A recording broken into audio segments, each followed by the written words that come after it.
ছুটির দিন সকালবেলায় ব্রেকফাস্ট কি বানাবো এটা সবার জন্যই মনে হয় একটা চিন্তার বিষয়। আমি কিছুদিন আগে একটা ক্যাফেতে পাস্তা খেয়েছিলাম, তাই ভাবলাম আজকে বাড়িতেই একটু পাস্তা বানিয়ে দেখি।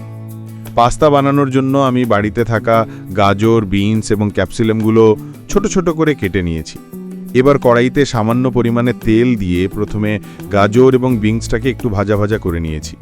ভাজা করার সময় হালকা একটু চাপা দিয়ে ভাজবেন, তাহলে সেটা তাড়াতাড়ি সেদ্ধ হবে।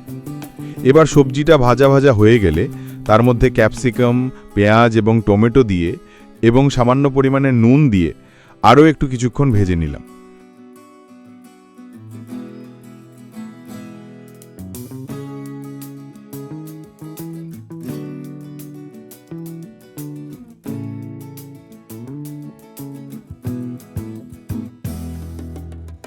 যতক্ষণে সবজিটা ভাজা ভাজা হচ্ছে ততক্ষণে আমি একটা বাটিতে সামান্য পরিমাণে টমেটো সস এবং একটু রেড চিলি সসটা ভালোভাবে মিশিয়ে নিয়েছিলাম।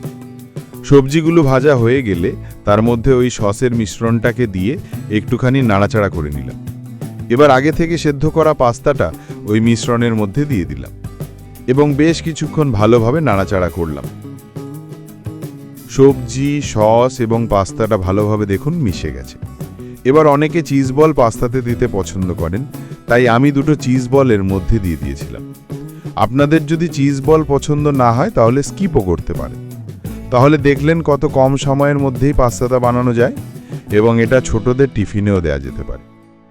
আমার বাড়িতে বানানো পাস্তাটা কিন্তু খেতে খুবই সুন্দর হয়েছিল, তাই আপনাদেরও সবাইকে এইভাবে বাড়িতে পাস্তাটা একবার বানানোর জন্য অনুরোধ রইল।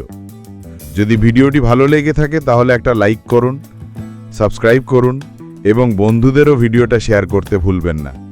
আর বাড়িতে রেসিপিটা বানিয়ে কেমন হলো সেটা কিন্তু কমেন্টের মাধ্যমে আমাকে অবশ্যই জানাবেন। দেখা হবে আবার অন্য কোনো একটা নতুন ভিডিও নিয়ে। ভালো থাকবেন।